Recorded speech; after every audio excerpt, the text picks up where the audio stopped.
Mage will work in the upcoming Season of Discovery. We'll not only talk about talents and rotation, but also the new core mechanics getting introduced with the runes, and how these will interact with healing and what we already know about Mage. This is based on my knowledge from having a High Warlord Mage in WoW Classic, as well as having played Mage in every version of the game and having played the game in some capacity since the day it came out in 2004. I will be testing these builds as quickly as possible when the new season drops, so if you want to see them in action or hang out in Theorycraft with me, you can find me live on Twitch at Zikorik with a 0, and be sure to stay tuned for the final build guide videos for both the PvE and PvP versions as soon as I've had the time to fully put them to the test in the new season. Alright, there are a couple core mechanics related to our runes that will be very important to understand for Mage healing in both PvE and PvP. Unlike other healers, Mage healing will feel more akin to something like a Shadow Priest, where a large portion of our healing will result from our arcane damage rather than from our actual healing spells. The new mechanic that enables this is Temporal Beacon, which is activated when using both of our new healing spells, Regeneration and Mass Regeneration. This makes it so after you cast either of these spells, 40% of all arcane damage you deal will be converted to chronomantic healing and divided amongst your current temporal beacon targets for the next 30 seconds. Basically what this means is every time you cast a heal on someone, they will be included in the healing you deal from arcane damage for the next 30 seconds. This will make managing our temporal beacon targets one of the primary mechanics we have to pay attention to when healing on Mage. Unlike other healers, once we have Temporal Beacon active on the right targets, we will be focusing on our arcane damage spell rotation instead of on a healing spell rotation. Both Regeneration and Mass Regeneration have massive upfront mana costs, and so the only way we will be able to heal efficiently is through an efficient arcane spell rotation. This brings us to our second new mechanic, which is Arcane Blast. This spell will be the primary part of your arcane rotation, similar to what Fireball or Frostbolt give you with their specs, and will enable you to directly scale the healing done with the new healing spells by up to 60%. So the way it works is every time you cast Arcane Blast, you'll get a debuff which will increase the mana cost of your next Arcane Blast by 175%, but will also increase the damage or healing of your next arcane spell by 15%. And this stacks up to 4 times. As soon as you cast a damaging or healing arcane spell that's not Arcane Blast, the bonus damage or healing will be consumed and the debuff will be reset. This enables a truly awesome mechanic where you can manage your Arcane Blast stacks to increase your DPS and now healing output at the cost of additional mana, and this same concept remains core to the Arcane Mage rotation in future versions of the game. While this has a very powerful upside, the downside can be equally visceral, and that is running out of mana, and I do think mana concerns will be the biggest downside for Mage healing by far. In general, the biggest downside to Mage in Classic WoW is mana, because when you have mana you feel like a literal god, and when you're out of mana you're basically useless, and I think that feeling will really be amplified when playing an arcane healer build like this, and so it will be more important than ever to be efficient with your mana and use your wand and other tools at your disposal effectively. So if you haven't mastered the efficient casting mechanics I covered in my previous video, I highly recommend checking that out and beginning to practice them, and those will be beneficial not just to Arcane Mage but also every other version of Mage and also every other class that casts spells using mana in WoW Classic. It's also important to realize that we won't have access to Mage armor at level 25, so mana regeneration while casting will be very limited, making efficient casting that much more important.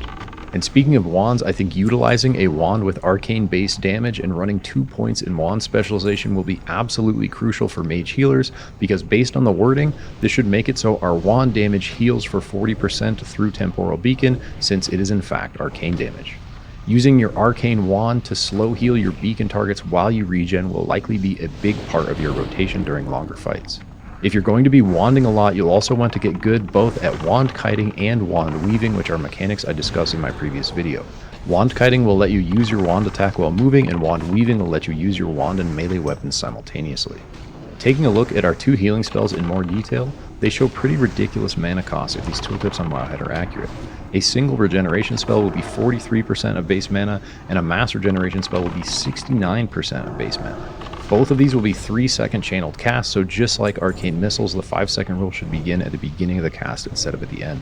I assume the reason the base mana cost is so high for these spells is because of the additional healing we are going to get from damage with the Temporal Beacon buff. And so inherent to Mage healing will be dealing arcane damage effectively, and that sounds pretty fucking rad to me. We will basically be using Arcane Blast damage both to scale our initial heals and simultaneously heal with its damage through Temporal Beacon. As we're building Arcane Blast stacks, the spells we will have at our disposal to dump stacks are Arcane Explosion, Arcane Missiles, Arcane Surge if we're running it, and then our 2 healing spells, Regeneration and Mass Regeneration. Our primary options for consuming Arcane Blast stacks will be to amplify the upfront healing of our regeneration spell, amplify the single target damage of our Arcane Missile spell, or amplify the AoE damage of our Arcane Explosion spell. You can think of these three spells as your primary methods for effectively utilizing your blast stacks. Regeneration for a big direct heal, Arcane Missiles for a big single target damage, 40% of which will be converted to beacon healing, and Arcane Explosion for big group damage, 40% of which will be converted to beacon healing.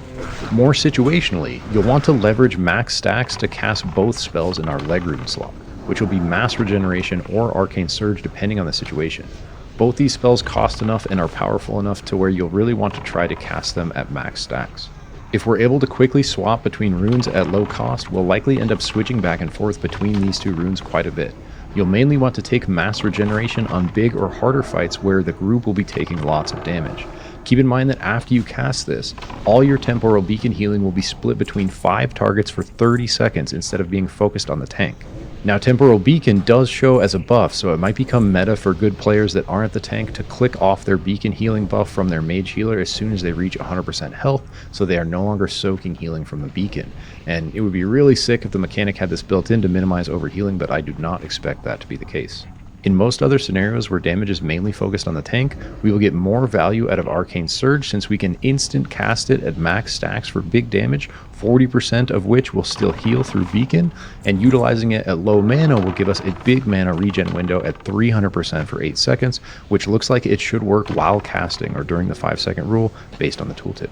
And finally, the third new rune mechanic is Tangled Causality, which will be triggered every time we cast either Regeneration or Mass Regeneration, and will make it so our Fire and Frost spells do 50% reduced damage for 5 minutes, and we can't use Ice Block, which is honestly fine because we don't have enough talent points for Ice Block at level 25 anyways.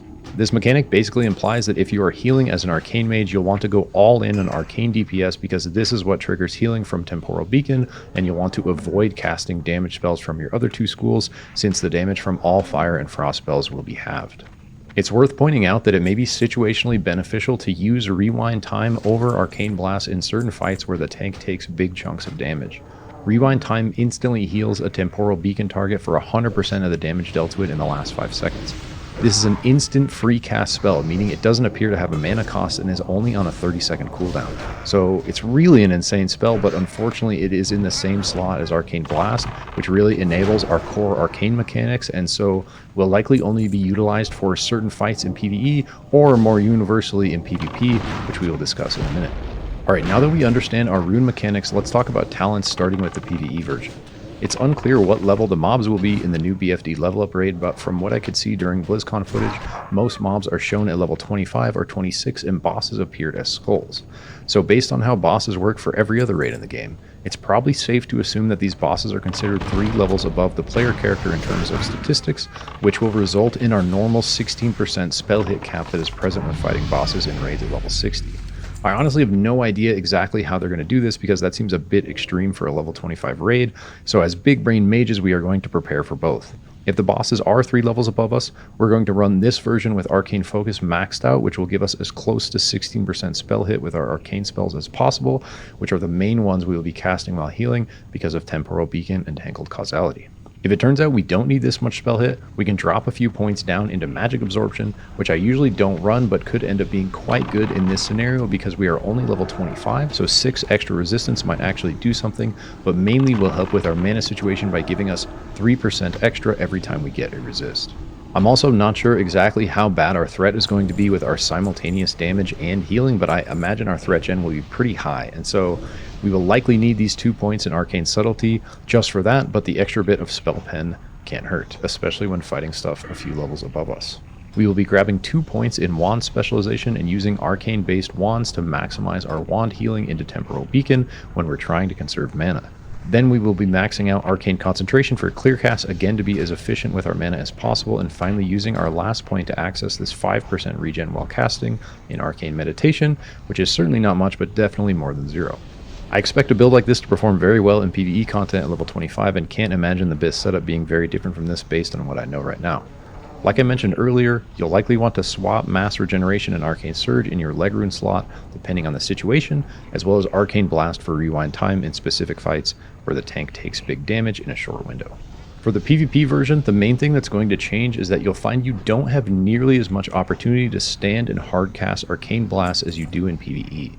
And so, even though this is core to the rotation, it's not going to be as effective in most PvP scenarios, especially when under pressure. So instead of Arcane Blast, we are going to run Rewind Time, which will actually be a completely insane ability for PvP. Basically simulating what Alter Time does in retail, except it's only a 30-second cooldown and you can cast it on anyone who has your Temporal Beacon buff. It'll be interesting to see if the Temporal Beacon buff can be purged or dispelled or not, and I expect it will be.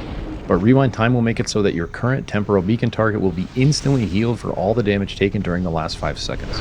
And so this will just be a massive save spell either on yourself or any other target that you've healed in the last 30 seconds. Similar to PvE, I think you'll want to situationally swap Mass Regeneration and Arcane Surge for your leg rune slot depending on the situation. If you know you're going to be in a big clumped fight like a battleground, Mass Regeneration will probably be the way to go, but in most other scenarios like in World PvP or 1v1, you're going to get more value out of Arcane Surge for the instant damage and big mana regen window. Unlike in retail, Arcane Surge appears like it will be instant cast and will have a 2-minute cooldown. As far as talents go, we'll be running improved Arcane Missiles to give us consistent damage pump without pushback since we aren't running Arcane Blast. We'll be running 2 points in Arcane Focus to get to the 3% hit cap, but if you have any new piece of gear that gives you 1% spell hit, you can actually take one of the points out of here since 1 point will put you at the 3%. We're still running 2 points in Wand Specialization and 5 in Clear Casting for the same reasons as PvE, and this final point you can either keep in Arcane Meditation or swap to Arcane Resilience if you want to be slightly beefier, and this isn't going to be a huge amount since we don't have much intellect at level 25, but should result in somewhere between 1 to 2% extra damage mitigation from armor. For attribute priority, I think spell power is going to be king still, because the only thing healing power should influence is the initial heal on our regeneration and mass regeneration. All the rest of our healing done through Temporal Beacon will depend on our damage, and our damage will depend on our damage, so spell power will increase both of those and will very likely still be the highest priority stat for Mage. I think if you can get additional healing power on a slot where you can't get spell power, definitely do that, because it won't hurt, and will still affect regeneration and mass regeneration, direct healing. And then remember, you can sometimes find pieces specifically with arcane spell power, and those will also work super well for this build since almost all of our healing and damage will be arcane. And remember that unlike strength or agility for melee classes, intellect does not scale the damage of our spells. The only thing that does that is higher ranks and spell power. For PvE, after spell power or heal power, I would recommend prioritizing intellect first, spirit second, stamina third, and for PvP, I would prioritize stamina first, intellect second, spirit third.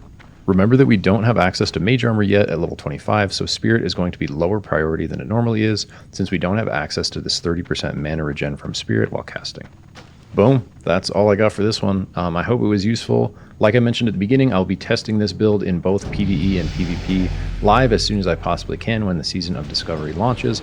So if you want to see how they are performing or how any of the other Mage builds are going that I will be working on, definitely be sure to tune in to my Twitch at some point, which is Zikorik with a 0. And besides that, thank you so much for watching. Take care of yourself, and I will catch you in the next one. Peace.